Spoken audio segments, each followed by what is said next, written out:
Hey, excuse the motto tone. I'm going through a lot right now. I am mentally going through a lot right now. But I get through it. But Katt Williams on how Club Shay interview changed his life. Okay. All right. Let's get it. Let's go. You just had, speaking about serapia moments. Yeah. Right? And speaking about, you can't be afraid of your own dog in a sense. I actually love that quote. Because I love my dogs. Yeah. But you had a moment on Club Shay, a couple months back, and that right there was a moment that kind of lifted, shot a shooting star for Shannon, right? And just that ecosystem of conversations, and you were very candid, but you were very peaceful while you're saying these things, right? A lot of kind of sound bites came out of that. That single moment to me, like I said, changed Shannon's whole conglomerate that he got going. But it brought more awareness and more attention. Maybe more biggest than interview of the year. That was one of the biggest ones, I would say. The biggest interview in YouTube history. Yeah, those aren't the same things. They're not the same thing. Yeah.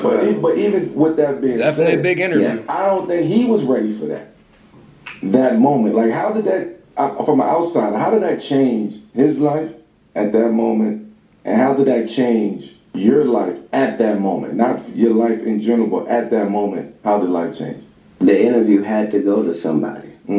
If I know beforehand what I'm capable of delivering, then I also know to be judicious in who I'm picking to get that. If I know Katt, he's only comfortable if he got the drop on you when he come to get interviewed anyway, because he wants to make sure that you don't flip on him. But all Shannon was going to get was a blessing, and that was all I was there to make sure that happened. When someone fails to pay their property taxes, the government actually creates certificates on that debt. You ain't got to drop on anybody here, dude.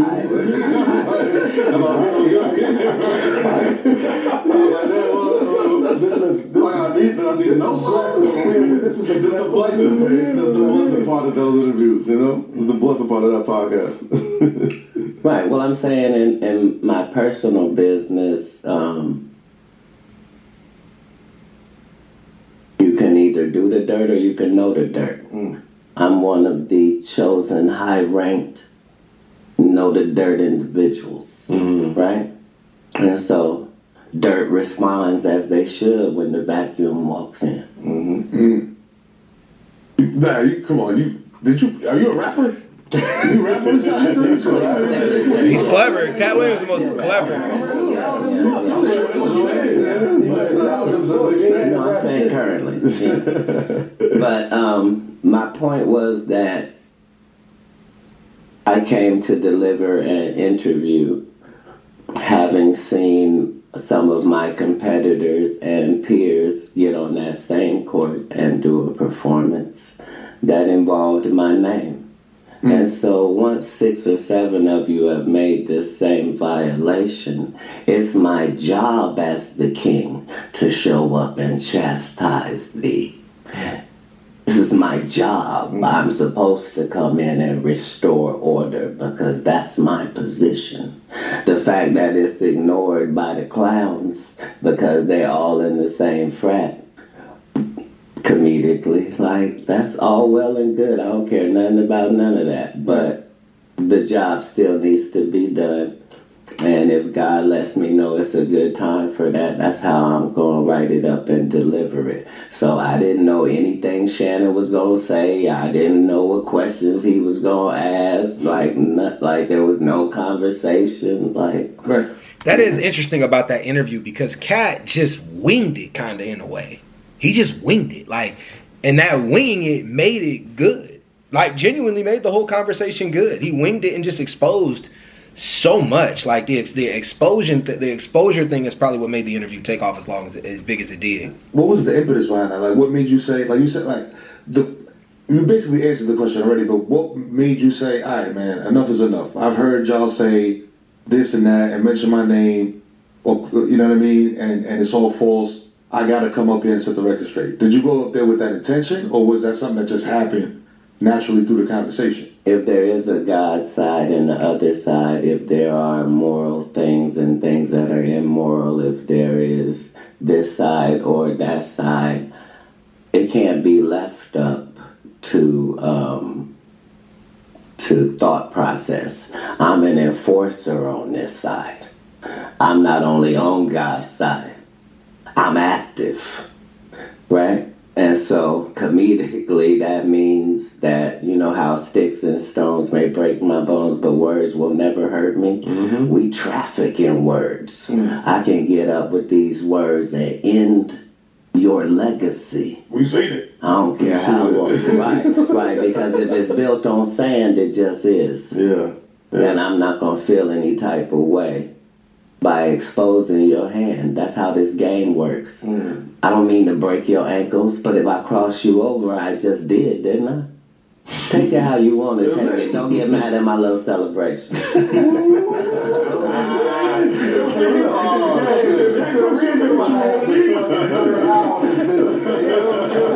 There's a reason. I ain't a lot of blame over here. Got an active pineal gland.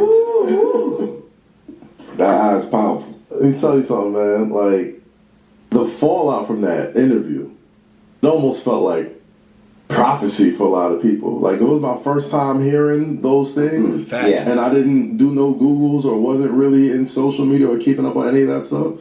I look at it and be like, it felt like prophecy. Like, as the year went on, things that you said in that interview, headline after You headline. mean like Diddy going to jail or TD Jakes stepping down? Which one?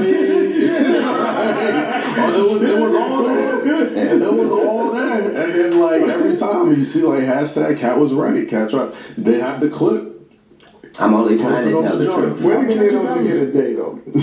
Katt was right. I don't look at it like that. I don't own the information. I'm very firm that I'm on God's side. So consequently, it's never a problem trying to be humble.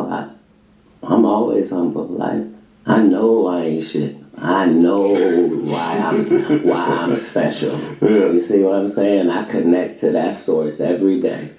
Me and God are in a conversation about this adventure that I'm on and how this can go, and him giving me these opportunities, like with this Shannon thing, to speak globally and to show the fact that my words and your words are not the same.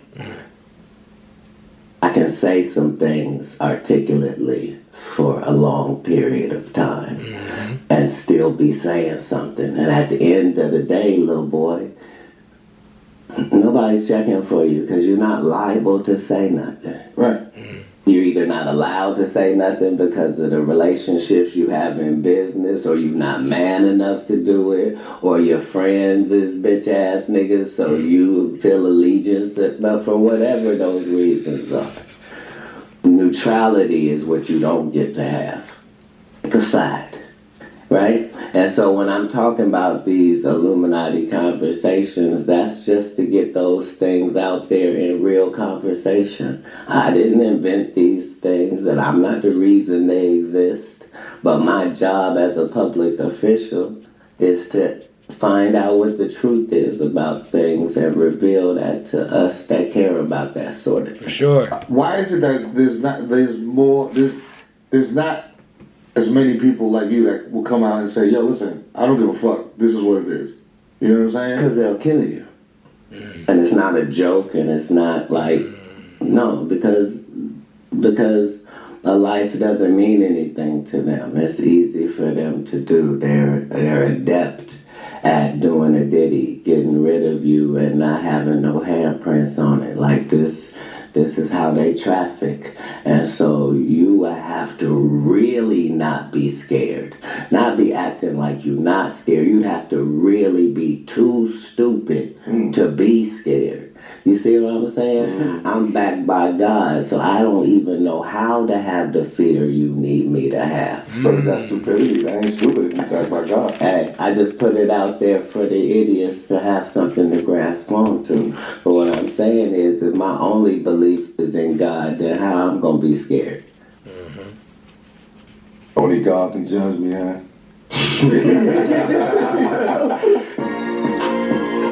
You know, there's a saying, it's a saying called the wise fool, right? And y'all should research this. The wise fool is somebody who exposes things without realizing the detriment to exposing things. One of the stories I heard about it was like a kid seeing that the king is actually fat and saying that the king is fat, like out loud, and everybody can hear him and everybody's gasping because you just called the king fat, right? Because the kid doesn't understand that it's foolish to address somebody with so much power like that. And the wise fool does that. Like Eric Shoden was a good example of that. The dude that tried to expose the government for spying on us. Like, I mean, so many whistleblowers and things like that. Katt is 1,000% right. They don't care about a life and they will end it. And that's where the concept of the wise fool comes from. The wise fool concept, they're the whistleblowers, they're the tattletales, they're the people we don't like in society. However, though, you know, they are the people that expose society, and to a degree, like at a certain point, we idolize them. We don't like them because they tell, but at the same time, like, we need those people in society to blow whistles on certain things that are going on. And you can read about it in Malcolm Gladwell's book, Talking to Strangers. It's actually a really interesting concept. But hey, I'm out, y'all. Peace.